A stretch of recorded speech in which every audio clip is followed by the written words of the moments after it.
婆婆的厨艺是全家最好的，她包的饺子每一个都鲜嫩多汁，一口下去香味四溢。可只有我知道，她包的每一个饺子都有着不可告人的秘密。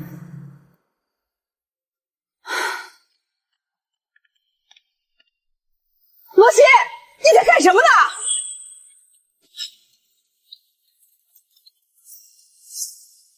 哎呦，你怎么能这么糟蹋东西啊？这可是我亲手给你包的饺子啊！我的天啊，德明啊，你们快看啊！我辛辛苦苦给你们弟妹包的饺子，他竟然全给我扔进了垃圾桶里！我到底是做错了什么？他为什么这么恨我啊？拿给我！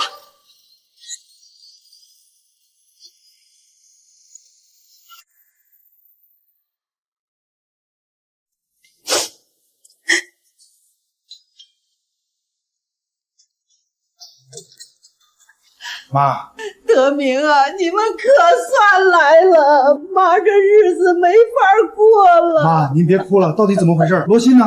罗欣呢？罗欣，你给我出来！德清，你怎么能直呼你二嫂的名字？没大没小。呸！她也配得上嫂子这个称呼？我妈这辈子都没受过这种气，她就是没把我们谢家人放在眼里。罗欣，你给我滚出来！老婆，你别激动，我们是来解决问题的，不是来吵架的。小心肚子里的孩子。是啊，小妹，罗欣可能在忙，等她出来再说吧。她忙？她有什么可忙的？我妈天天跟伺候祖宗一样伺候她，家务活全包了，她忙着享福吗？罗欣，出来给我妈道歉！你少说两句。我凭什么不能说？她欺负我妈，我还得把她当祖宗供着。大哥，你还指望我二哥护着妈？她就是个妻管严，要是她真孝顺，怎么可能容忍罗欣骑在我妈头上作威作福？行了，都坐下，我去叫他。罗欣，出来解释，为啥把妈包的饺子扔垃圾桶？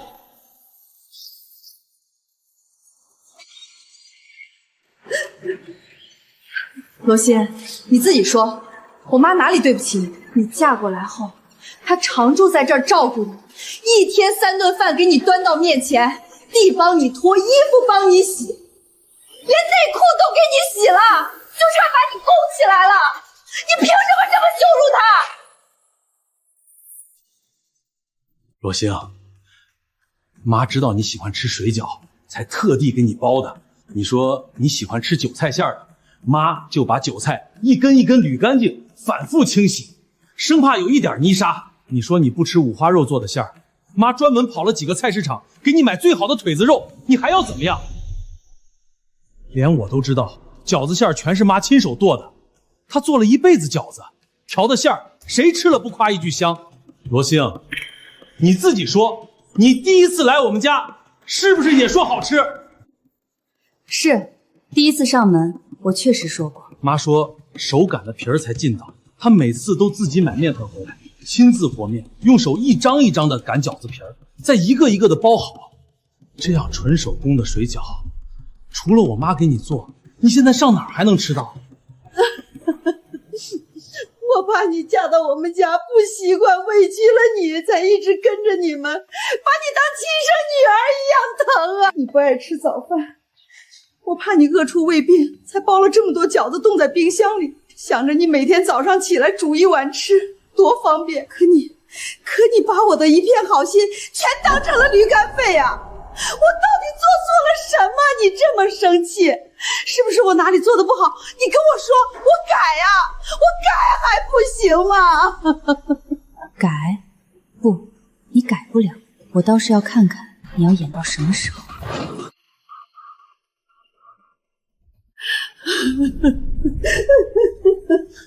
妈，你跟这种没良心的人有什么好哭的？罗欣，我问你，你有没有良心？从你跟我二哥认识到现在，你给我妈买过一件衣服吗？结了婚，我妈倒贴伙食费住在这儿伺候你，她的养老金全花在你一个人身上了。你不仅不感恩，还把她的心血倒进垃圾桶，你简直就是个妥妥的白眼狼。你妈对我好，是她亲口跟你说的。不需要我妈说。刘静，妹夫，你们来说，妈对你们跟对我和小妹是不是一视同仁？是啊，妈挺好的。是的，妈对我们确实一视同仁。你听见了没有？大嫂和我老公，他们一个姓刘，一个姓赵，都不是我妈生的。我妈都能把他们当亲生儿女对待，难不成会单单对你这个新嫂夫另眼相看？没错，你刚进门2个月，我妈只会变着法的讨好你，哪敢给你气受？要我说，如果我妈真对你不好，那也一定是你先对她不好，把她气得忍无可忍了。好赖话全被你们说完了，有意思吗？难道我说错了吗？就说今天你把饺子扔了，我妈都不敢对你发一句火，只能躲起来给我们哭诉。这就足以证明你平时有多欺负她。也是我二哥不在家，不然他早抽你几个耳光了。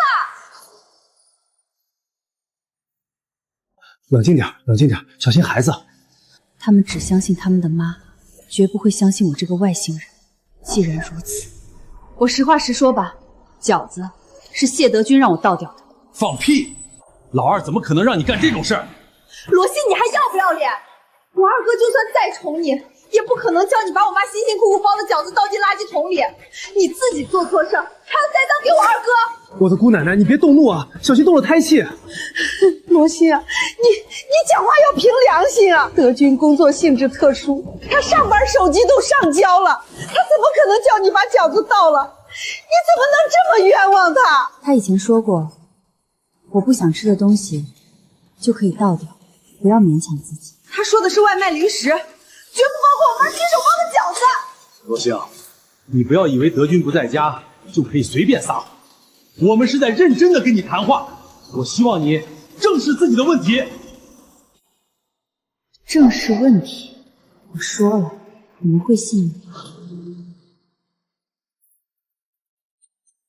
好了，都吵累了吧？刚好12点了，我先去做饭。你做什么饭？你又不会，我去弄，你别糟蹋东西。妈，您坐着，她不会弄就得学。都嫁到我们谢家了，就得有做儿媳妇的自觉，哪有婆婆天天伺候儿媳妇的道理？您还能伺候她一辈子？不是我不让他做，是他弄的菜实在不好吃。你和德明难得回来一趟，哎呀，不好吃也得吃，这是态度问题。我今天就把话放这儿，我不管好吃不好吃，他罗欣只要弄出来，哪怕是狗屎，我也第一个吃了。好，既然妹妹都这么说了，那我就恭敬不如从命了。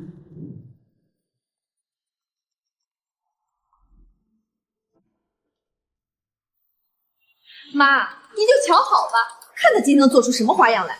大哥，你也别替他说话，就得让他知道规矩。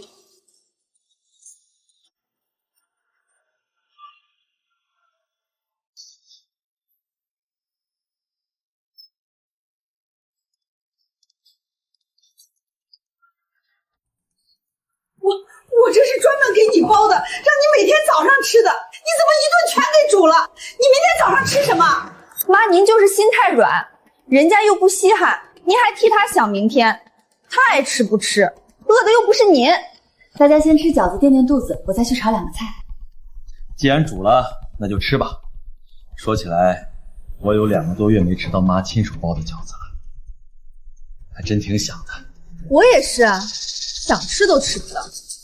我妈就是偏心二哥和这个白眼狼，天天给他们包，结果呢，人家还不领情。哎呀，不能吃！这是我给罗欣包的饺子，你们……妈，你能不能一碗水端平啊？我可是你女儿，我还怀着孕呢，你外孙想吃，那更不能吃了。哎呀，这吃吧，多吃点。等吃完，你们就会知道我为什么要倒掉他的饺子。希望待会儿你们还能像现在这样趾高气扬地站在道德的制高点，指责我这个不懂事的儿媳。这是什么东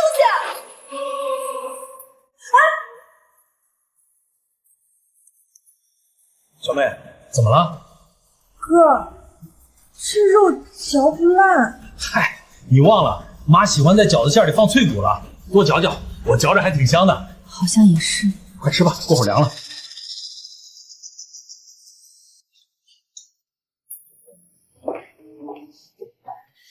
妈，您忙了半天，最辛苦了。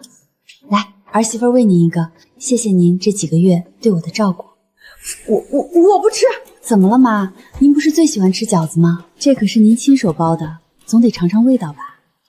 妈，您吃啊，他难得给您尽一回孝心，您就只管享受呗。我不吃，我没胃口。看你把我妈给气的。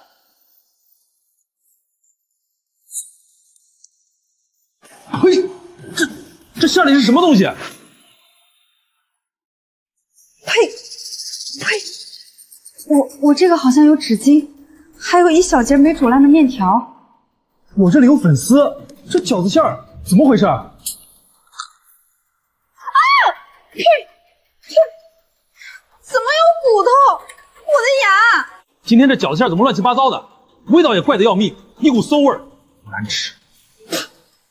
不光馅儿难吃，这皮儿也不对劲，黏糊糊的，像和面的时候混了泥巴。这真是我妈亲手包的饺子吗？如假包换，确实是他老人家亲手包的。不可能，我妈的手艺那么好，她包的饺子怎么会这么恶心？那就要问问你妈才知道了。说来也奇怪，她自己亲手包的山珍海味，为什么自己一口不肯尝呢？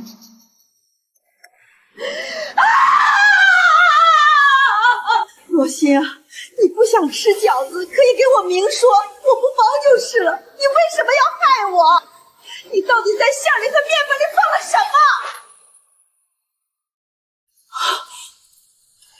罗星，你竟然泼我妈，你疯了吗？对不起，我手滑了。妈，我带你去冲冲冷水。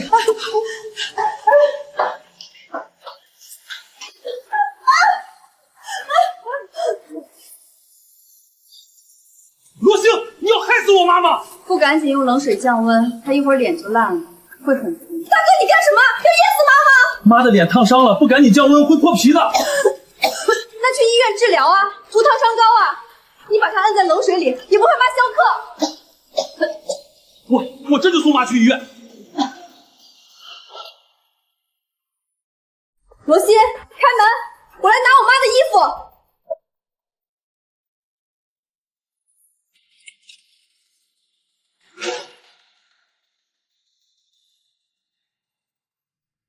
你害得我妈住院了，就这么算了？你还不赶紧去医院赔货？哦，好。你不换身衣服？哦，那我换衣服。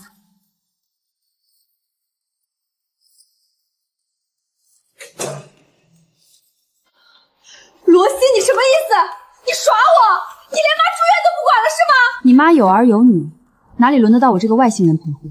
可我是孕妇，我大哥要上班，二哥又不在家，大嫂不仅要上班，还要接送孩子，你不去陪护谁去？你们这些亲生儿女个个都没空，孝心要外包给我这个儿媳妇，哪来的理？我也没空。是你害我妈住院的，你凭什么不陪护？罗西，你开门，你给我出来！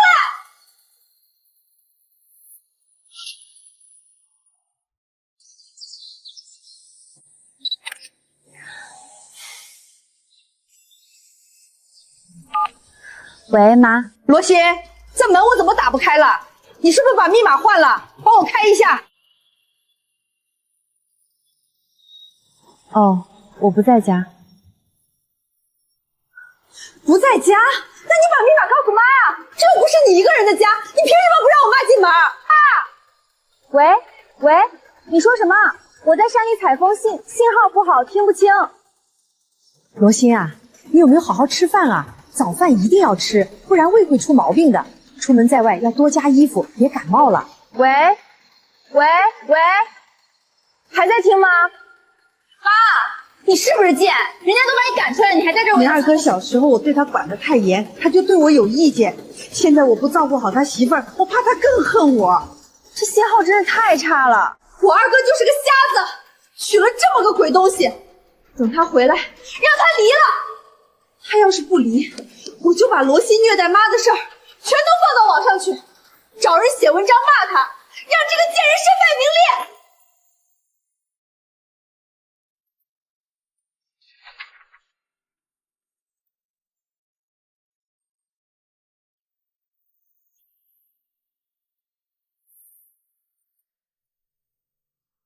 你回来啦？我回来了，受委屈了。没有，是你妈妈受委屈了。你呀，我都知道了，放心，一切有我。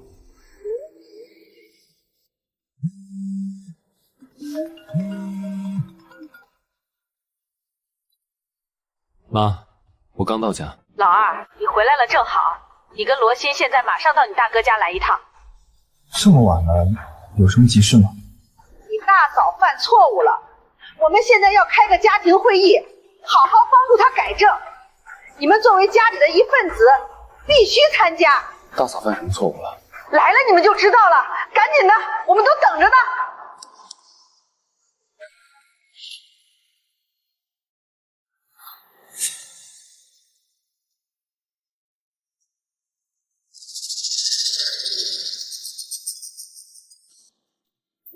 老大媳妇儿，坐下，说说你们到底怎么回事。我结婚10多年，每年都给妈买衣服，给华清他们买礼物，尽到了儿媳的责任。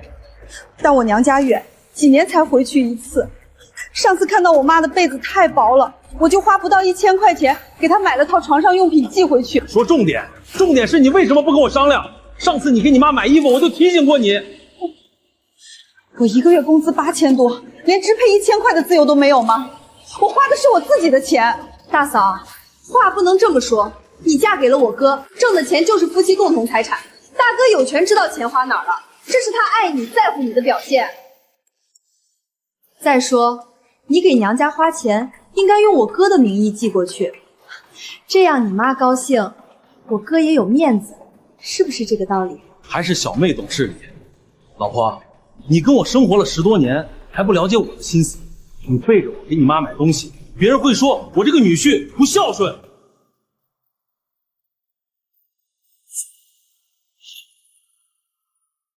你既然嫁入我们谢家，那就是谢家人，你的一切都归谢家所有。所以以后别再说什么你花的是你自己挣的钱这种话，一家人不能说两家话，不然老大爷背着你乱花钱怎么办？如果他把钱花在别的女人身上，你开心吗？妈，这说的是什么话？我怎么会给别的女人花钱？你看看，老大对你多忠诚，夫妻之间就是要忠诚忠心，家里的钱不要给外人花。在谢家人眼里，儿媳的娘家人就是彻头彻尾的外人，儿媳挣的钱可以给婆家所有人花，唯独不能给生养自己的父母花。我知道了，妈。这就对了，去做饭吧。今天妈和弟弟妹妹为了我们的事儿辛苦了，你多做几个硬菜，好好招待大家。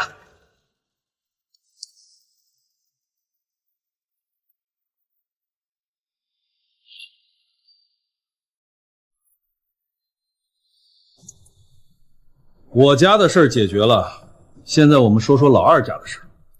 大哥叫我们来，重点就是要说我媳妇的事儿了。上次你不在家，弟妹撒了不少谎，现在你回来了，我想听听你怎么说。我想先听听我媳妇怎么说。弟妹，过来坐吧。我老婆跟我坐在一起。二哥，你懂不懂规矩？什么规矩？我们家历来做错事儿的都要坐中间，让大家看到他认错的态度。你这样护着他是什么意思？她是我老婆，我护着她哪里不对？难道你被你婆家人欺负的时候，不希望妹夫护着你？我又没做错事。那我老婆又做错了什么？她一个字都还没说，你们就已经给她定了罪。二哥，我们是在帮你管教老婆。帮我？你们欺负我老婆，还好意思说帮我？帮我什么？帮我毁了我的家吗？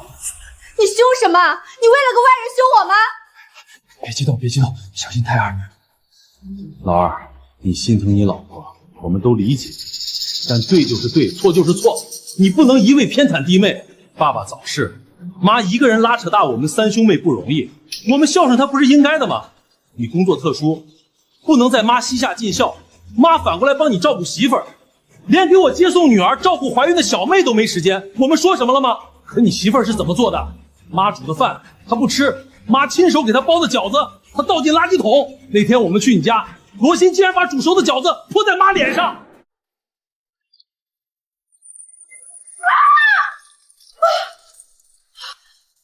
刚出锅的饺子啊，热气腾腾的，要不是我反应快，妈的脸就毁了。老二，你自己说，你媳妇儿做的对吗？我这都是为了谁呀？一把屎一把尿把你们拉扯大，现在老了，想给儿媳妇包个饺子，还被人嫌弃，我的心血啊，就这么被糟蹋了。大哥，你说我把妈亲手包的饺子倒进垃圾桶浪费粮食，这点你说错了。我亲眼所见，你还想狡辩？我没有浪费，妈把饺子从垃圾桶里捡起来后，我又煮熟了端给你们吃。你们不都吃了吗？什么？你说那天的饺子是从垃圾桶里捡回来的？是啊，妈那天不是还拍了视频吗？饺子明明白白就在垃圾桶里，我煮给你们吃的时候也没人反对啊。哦，对了，妈最辛苦，包了饺子，但她自己一个都没吃。妈，您为什么不吃呢？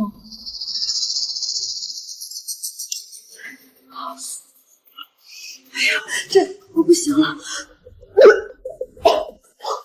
你也吃了？我当然没有，我那碗饺子里掺了半碗冷水，根本就不能吃。为什么掺冷水？防身用的。如果有人找我的麻烦，我就直接怼脸泼。你煮饺子的时候就计划着要泼我妈了？不是，我的计划是谁惹我就泼谁。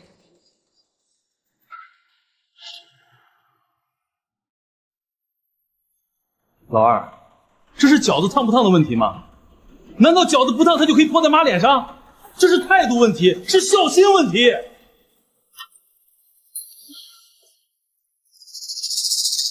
就是二哥，你别被他骗了，他故意伤害了妈，连医院都不去，这种媳妇儿你还护着？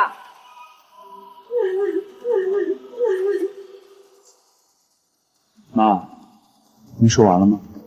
没有，我把饺子从垃圾桶捡回去，可不是让他煮给你大哥和妹妹吃的。你是想让我一个人吃？这就是你口口声声说的来城里照顾我。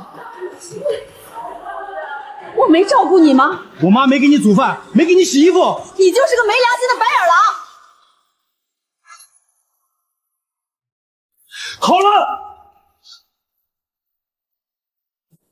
你们说完了，现在该我媳妇儿说了，都给我安静一点。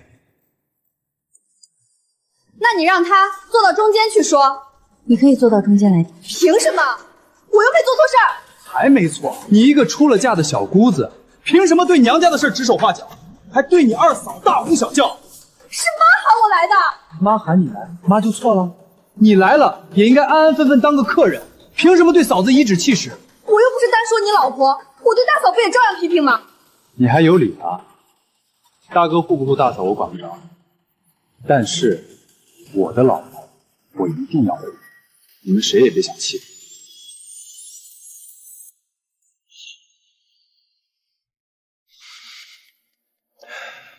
老婆，你说吧，让他们好好听听，你到底是怎么陷害妈的？实话告诉你们，从德军去上班以后，我跟妈就没在一起吃过饭。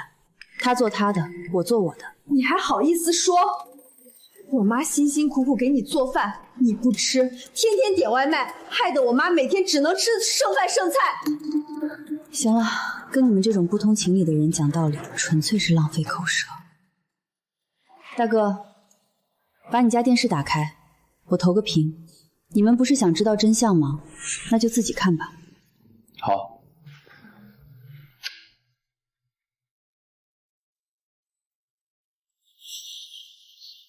老大，这是要干什么？不知道，先看看再说。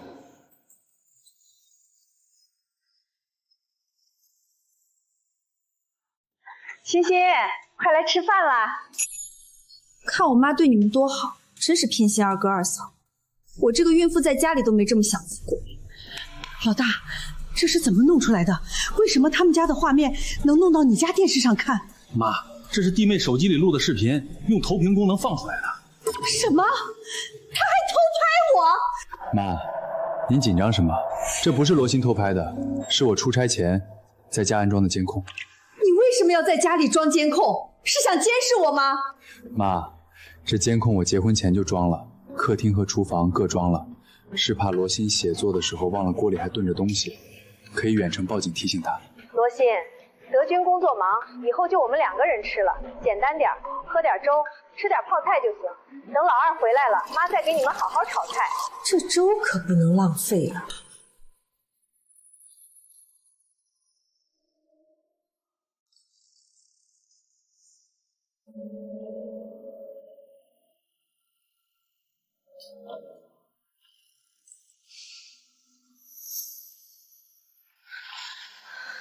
罗欣，你安的什么心？你每天点外卖，吃香的喝辣的，却让我妈跟着你喝稀饭吃素菜，你好狠的心啊！这种大鱼大肉你吃得下去吗？老二，你自己说，你媳妇儿做的对不对？这就是你说的委屈。你们的眼睛是都长到头顶上去了吗？没看见我媳妇儿把饭菜推给妈了，是她自己不吃，难道我老婆还能撬开她的嘴强行喂下去吗？那她也不能吃独食。我们谢家的家规就是不允许吃独食。你的意思是，我就应该陪着你妈一起，天天喝稀饭吃泡菜，把自己饿得面黄肌薄才算孝顺？反正我们家不允许吃独食。可你妈也吃独食啊？你胡说！我妈一辈子省吃俭用，从来不吃独食。是吗？那我们继续看。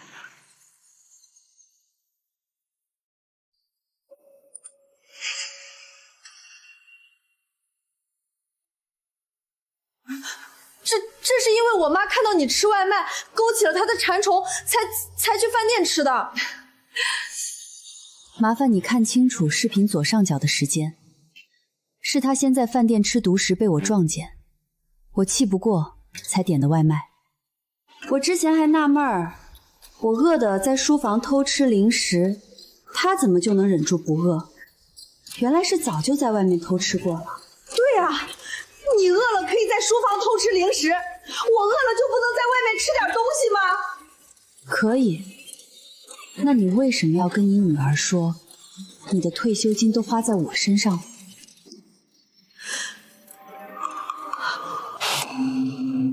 花你的退休金，我上班前给你转了1万块钱生活费，这才几个月你就吃完了。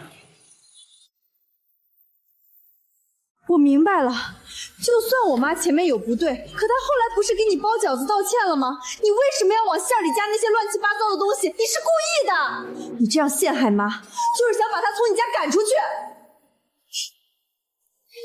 你总算说对了一半，我的确提过让她离开我家。我告诉她，我写作需要绝对的安静，可她不是把短视频外放的震天道，就是跟你们视频连线，说话像吵架一样，对面楼的邻居都隔着窗户喊她小声点儿。那你叫妈小声点不就行了？你以为我没叫过？她声音压低一会儿，转头又大起来。我白天一个字都写不出来，只能晚上等她睡了加班，常常熬到凌晨2、3点才睡。可她呢，早上6点准时就来敲我的门，叫我起来吃饭。我说我不吃，让她别管我。她就在门口一遍又一遍地敲，说不吃早饭对身体不好。我实在忍不了了，才告诉她，不许再叫我吃早饭，也不许在家里大声放视频和打电话。如果做不到，就请她离开。你看，你看，你都要把我妈赶走了，她还处处为你着想，怕你饿着，说要给你包饺子放冰箱里。是啊，妈包饺子的确很辛苦，你们不妨亲眼看看她是怎么包的吧。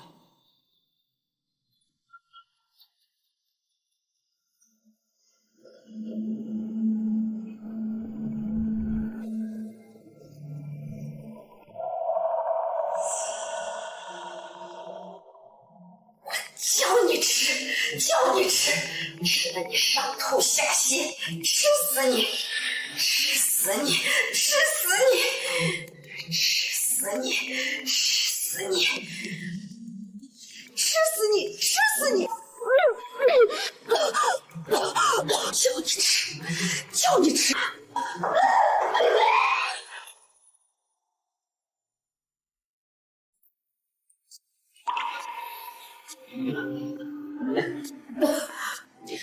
现在你们明白我为什么要把它扔进垃圾桶了吧？那天在你们家，你为什么不把这个视频放出来？放出来？你们给我机会说话了吗？从一进门开始，你们就给我定了罪，骂我不孝，逼我给你妈道歉。大哥，你告诉我，在那种情况下我怎么放？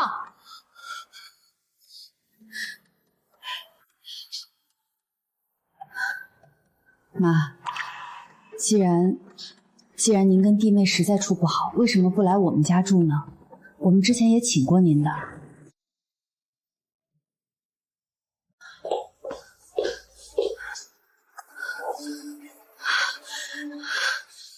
对啊，妈，你不喜欢二嫂，为什么不来我家？我怀孕了，你正好可以过来照顾我。我劝过妈去你们家，可她说你闭嘴！我妈不可能说我跟大哥的坏话，你休想挑拨离间。好啊，那我闭嘴，我不说话了。咱们还是继续看监控吧。妈，您不想您孙女吗？去大哥家住段时间吧。不想去，他家太累了。天天接送孩子跑4趟，周末他俩就过2人世界，把孩子全扔给我，我又要带孩子，又要煮饭洗衣搞卫生，累得腰酸背痛。那个小丫头片子又烦人，打不得骂不得，带她一个比我当年带他们3生婿还累。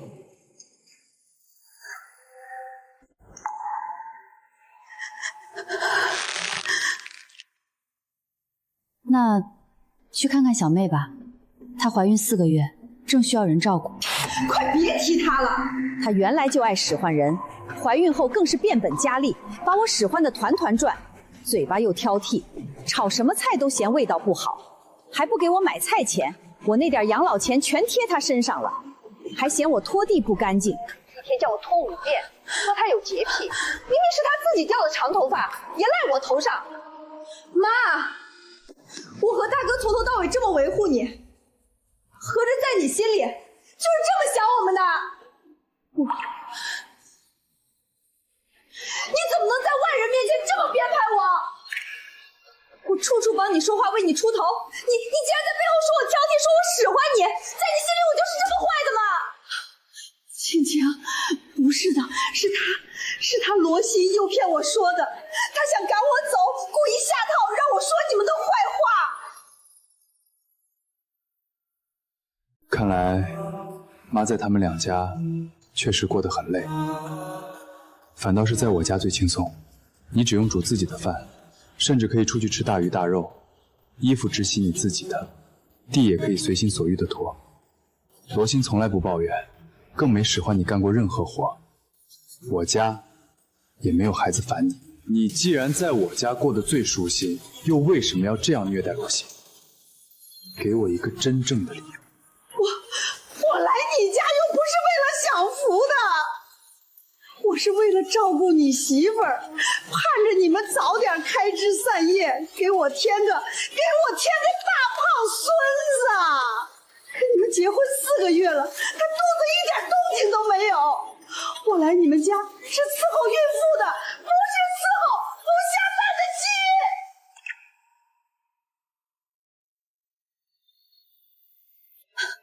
我老公上班第2天，我们才结婚半个月，你就开始搓磨我。那时候你就知道我没怀孕，你未卜先知吗？我怎么不知道？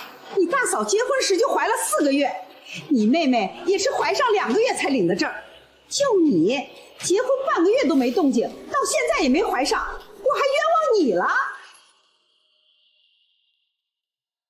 你眼里未婚先孕很光荣是吧？那当年你未婚先孕也很光荣了。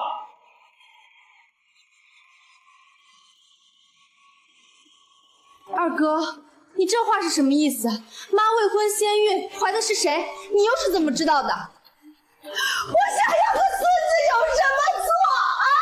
我有什么错？你大哥生的就是个丫头汉子，你妹妹就算生个儿子，那也不姓谢。我就指望你生个儿子给我们老谢家传宗接代，你却这么诋毁我，我的命好苦啊！妈，我现在才知道，原来你这么重男轻女，我还以为你一直最疼小妹，是重女轻男呢。原来在你眼里，我的女儿什么都不是。妈，您在说什么啊？我的孩子不姓谢，不也跟你有血缘关系吗？你要是那么看重姓氏，我让孩子跟我姓不就行了？你这是什么封建思想？都是我的错，全都是我的错！我不活了，我现在就让车撞死算了！妈，妈！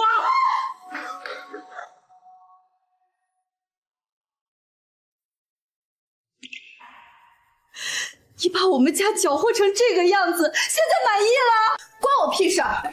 你家本来就是个烂泥坑，一窝子人只会抱团欺负外姓人。现在我不让你们欺负了，还是我的错了。二哥，你听听他说的，这叫什么话？我老婆说错了，你们谢家人抱团欺负大嫂，欺负你男人，现在还想欺负我老婆。可惜，我老婆不是吃素的。我们谢家人，二哥，你不姓谢吗？我姓谢，但跟你们不是同一个姓。走，回家。你们把妈气成这样，就这么走了？不管她了。谢德清，你给我记住一句话：你妈有今天，是你和你大哥亲手造成的。你们但凡对她真正孝敬一点，别把她当保姆一样遣天使唤，她都不至于赖在我家不走。所以，别把不孝的罪名扣在我们头上。真正不孝的人是你们兄妹俩。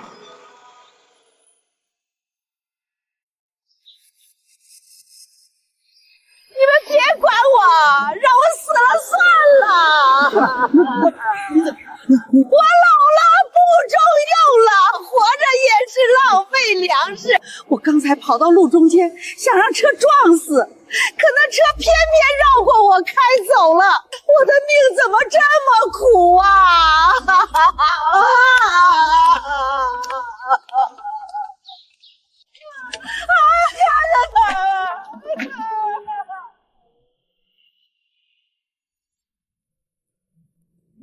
他不会真的寻死吧？那个。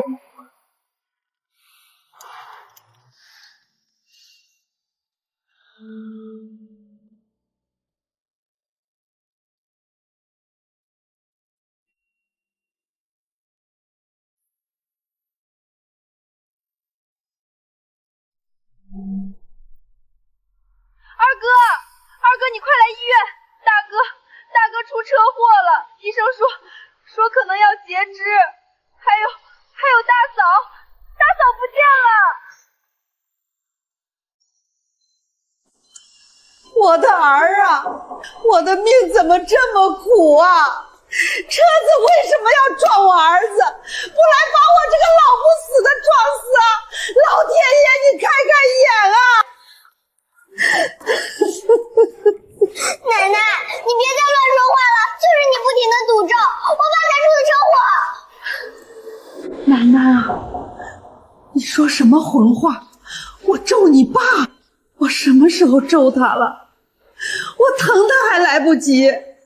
你昨晚就一直说咒你自己，结果我爸却出车祸了。昨晚奶奶就坐在沙发上骂开车的人没长眼睛，妈妈听得心烦，就劝了她一句。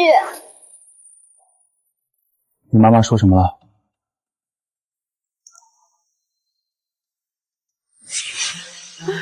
我的天啊！妈，人家开车的又不是傻子，撞了您，您是解脱了，可别人一辈子就毁了。德明开车时，路上有只猫都晓得绕开，何况是您这么大个人。你怎么跟妈说话呢？不知道妈心情不好吗？还在这里说风凉话，快给妈道歉！谢德明，结婚11年，只要我跟你家人有矛盾，不管对错，你都逼我道歉。在你心里，我永远是外人，对吗？好，那我成全你们一家人，离婚吧。想离婚是吧？那你现在就滚！这屋里的东西一针一线都是我们谢家的，跟你没关系，滚！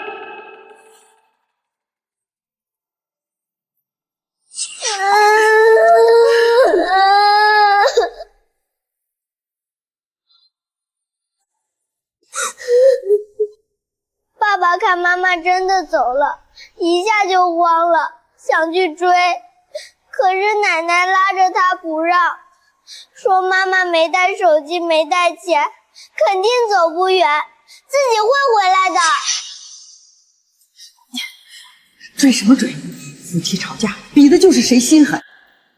你现在要是心软了，以后他就把你拿捏得死死的，动不动就拿离家出走威胁你，不能惯着他。爸爸逼我回房睡觉，然后今天早上姑姑就打电话给奶奶，说警察联系他，爸爸出车祸了。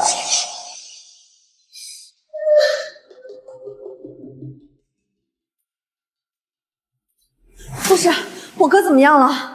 警方已经根据路况监控还原了事故。谢德明先生是凌晨开车出门，车速很快，为了避让一个突然冲出的行人，猛打方向盘，逆行撞上了对面的大货车，导致车辆严重变形。我们正在全力抢救。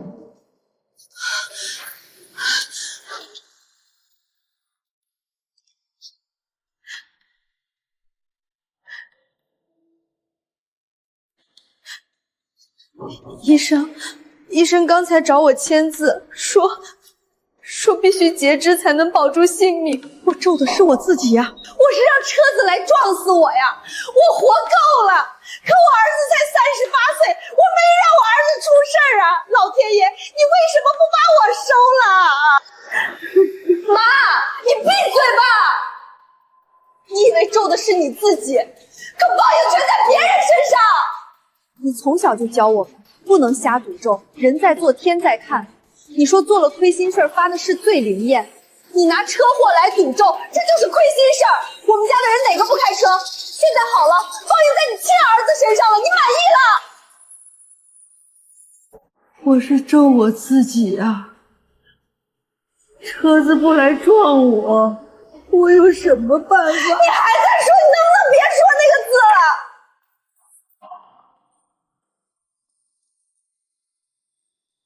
好，你先回去吧，我送你。不用，你等大哥手术结束吧，我一个人可以。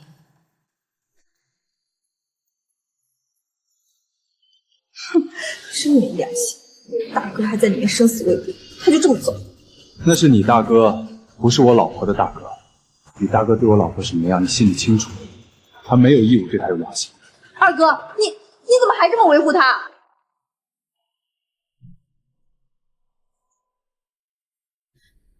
罗欣，我按了半天门铃，你不在家呀？大嫂，快进来坐。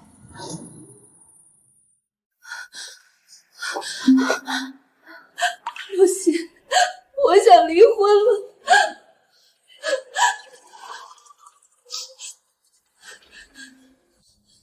我做的任何事儿，在他们眼里都是错的。孩子小的时候，婆婆名义上是来帮我带孩子，可她做的菜永远是谢德明爱吃的重辣。我跟她说，我喂奶不能吃辣，孩子吃了会上火，可她不听。大哥还夸她菜做得好。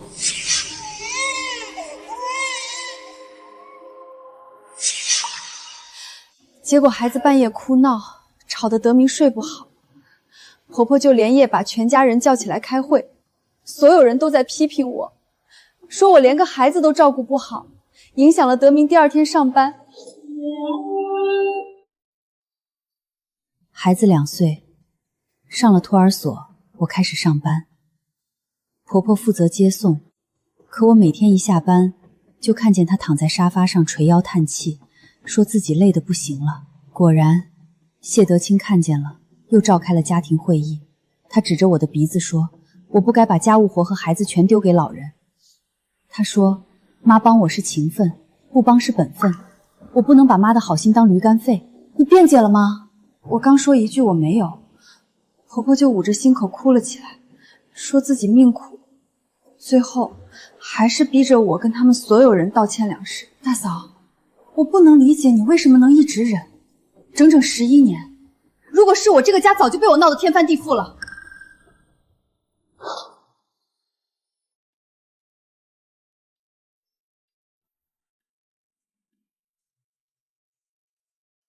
谢德明是我的老师，上学的时候我就很怕他。我到现在也还有点怕我高中的班主任，可你既然怕他，怎么还会嫁给他呢？那时候太年轻了，我崇拜他的学识，他总是那么温文尔雅，会把我叫到办公室，耐心地给我一个人讲题。我刚一毕业，他就向我求婚了。所以你能忍这么多年，归根垫底还是因为你爱他。是，我就是太爱他了，才会一忍再忍。可是现在，我觉得他不值得我这么爱他了。我的爱，我的忍闹，对谢家人来说也毫无价值。你来找我是想让我怎么帮你？他肯定不会同意离婚。我想打官司起诉，可我没有钱，我的工资卡一直在他手里。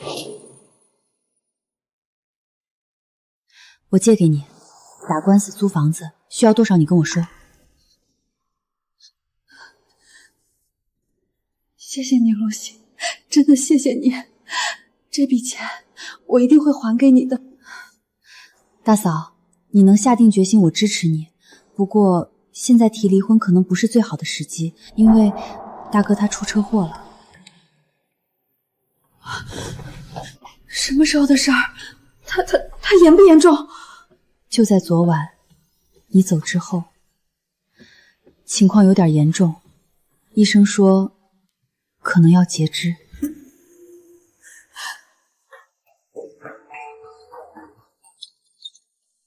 他终究还是深爱着那个男人。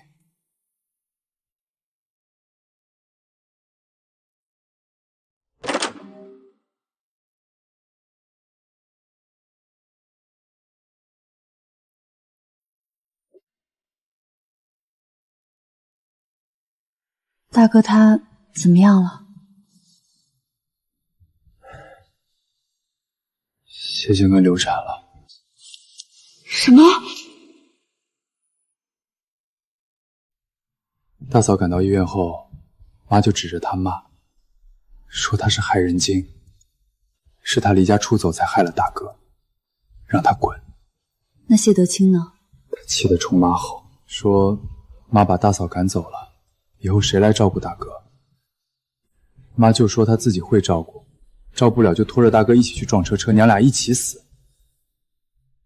结果谢康康就彻底崩溃了。死！你就知道用死去威胁我和大哥。现在大哥你威胁不了了，就来威胁我一个人，我不管了，你们爱死就去死吧！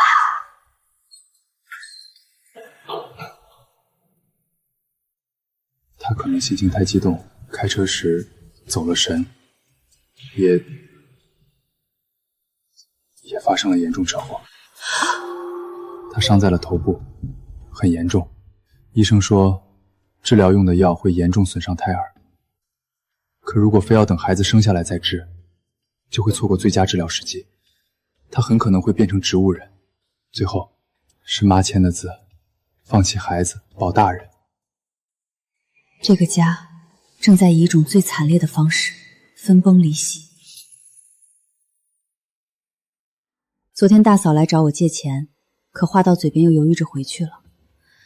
唉，她这一辈子就是太软弱了。你跟她不一样，她是还没结婚就被我大哥吃定了。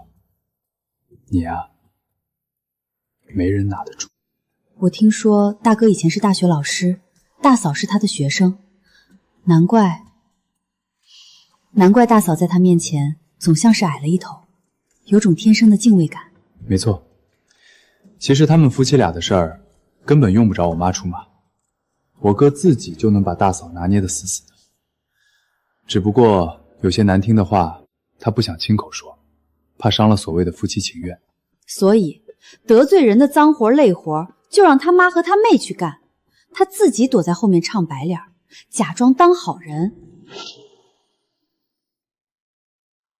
就是这样。可大嫂也是高材生啊，难道她真的看不出来吗？这套路并不高明。他当然看得出来，但他能怎么办？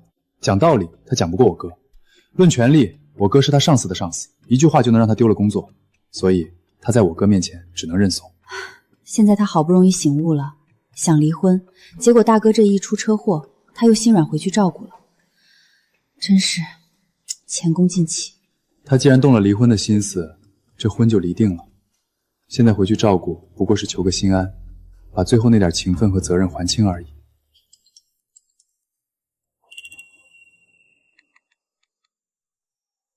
老二，你大哥和妹妹都住院了，需要人照顾。你大嫂和妹夫明天都得上班，这样，你跟罗欣今天就来医院，你照顾你大哥，罗欣去照顾你妹妹，就这么定了。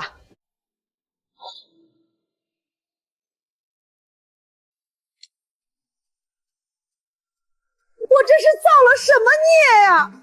我这辈子就生了你们3个，现在老大和幺女都躺在医院里。老二啊，妈现在只有靠你了。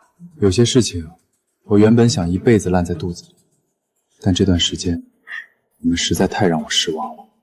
我想，是时候说清楚了。老二，你想说什么？有话等你大哥和妹妹出院了再说。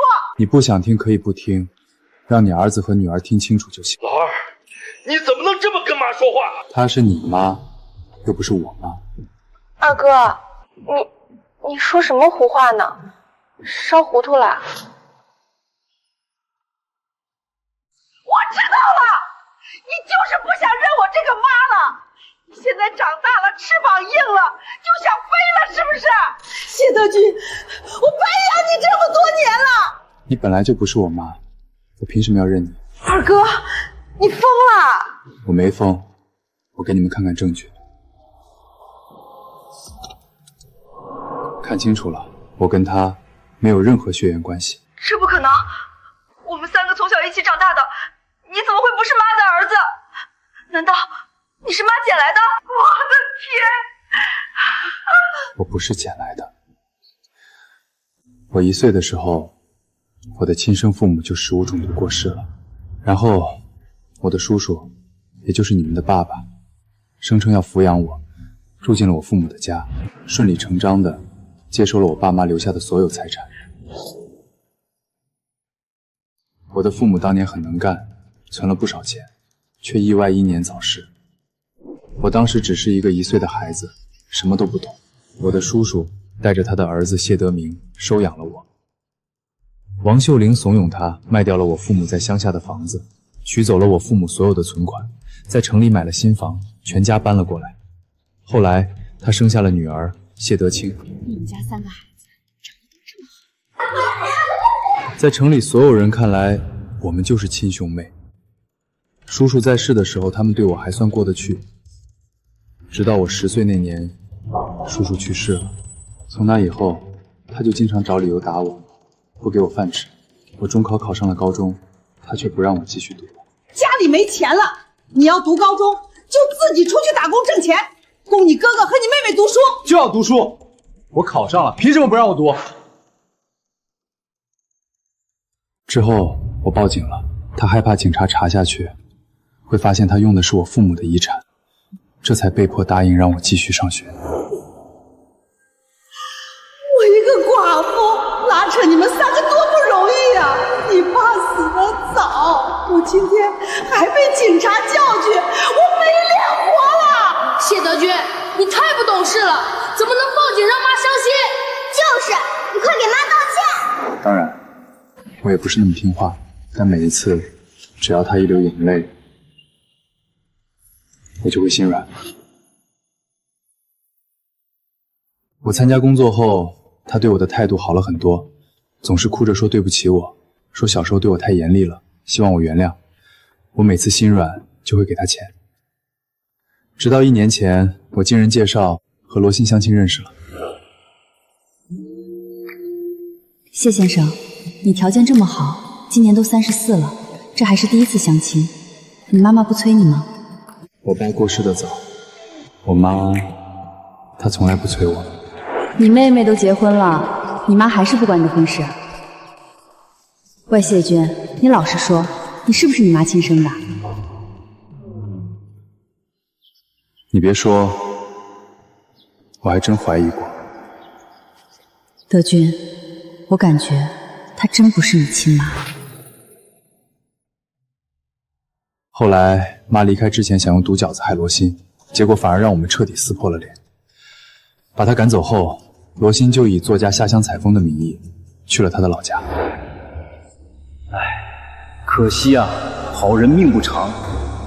谢家那2口子多好的人，偏偏吃了毒菌子，一起死了。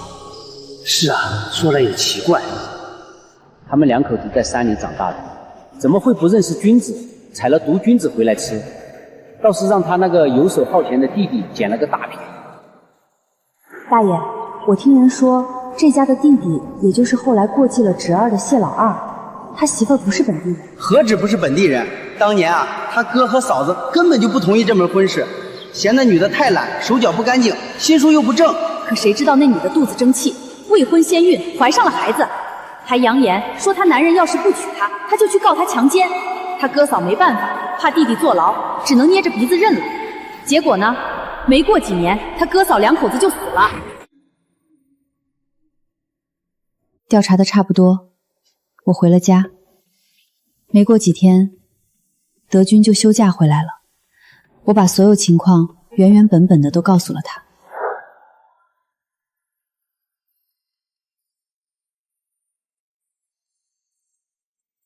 我一定要查出我爸妈死亡的真相。婶婶，我已经查出来了，我爸妈的死根本不是意外。德军，你胡说什么？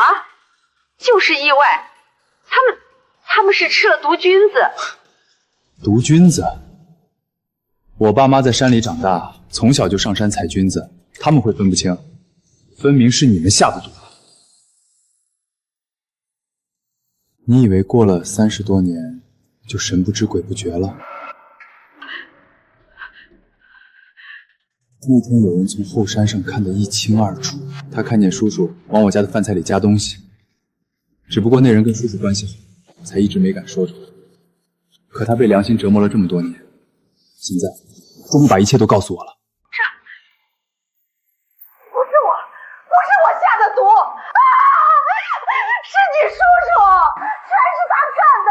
下的什么毒？就是那个毒菌子，是他弄的，真的不关我的事啊！你去自首吧。凭什么？又不是我亲手放的毒，是你叔叔。再说了，我把你养这么大，你救了我30多年的妈，你还想让我去坐牢？你这个白眼狼！谢德军，我爸已经死了。我妈好歹是你养母，你不能这么没良心！你们毒死我的父母，霸占我的家产，现在还想让我和罗欣给你们兄妹当牛做马？你们有什么资格跟我提良心这2个字？什么当牛做马？我妈一直教育我们3兄妹要相亲相爱，互帮互助。是吗？她是让你们多多受我的帮助，从没让你们帮助过我吧？你哥比我大3岁，孩子都上小学了。你比我小8岁，也早就结婚了。他操心过我的婚事吗？他根本就不想让我结婚。我35岁才娶了罗欣，他对你们是好母亲，但对我而言，他就是个杀人夺产、算计我一生的魔鬼。他他再不对，也是你亲婶婶。从你1岁起，我妈就养着你。谢承清，你还没想明白吗？你和你哥为什么会出车祸？因为你们的爸妈手上沾着2条人命。你妈甚至还敢对天赌咒发誓，说谁做亏心事谁就遭报应。结果呢？报应不爽，全都应验在了你们兄妹的头上，一个断腿，一个流产不育。你还有脸怪德军？要怪就怪你那个爹娶了个蛇蝎心肠的女人，害得你们家永无宁日。这只是个开始，你们的灾难还在后头。挂了吧，陆平在这里，他亲口承认了，就算不是主犯，也是知情不报的共犯。走，我们去报案。根据你们提供的录屏证据，我们立刻对嫌疑人王秀莲进行了传唤。经过审讯，他已经对34年前的犯罪事实全部交代了。另外，你们委托律师提起的民事诉讼也有了结果，他名下侵占的房产和存款，经法院判决，全部返还给你。谢谢你们。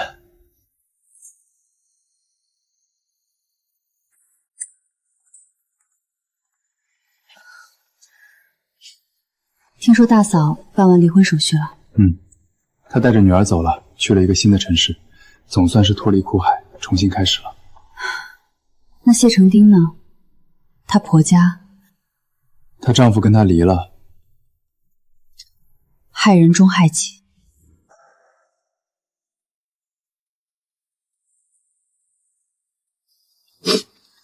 爸，妈，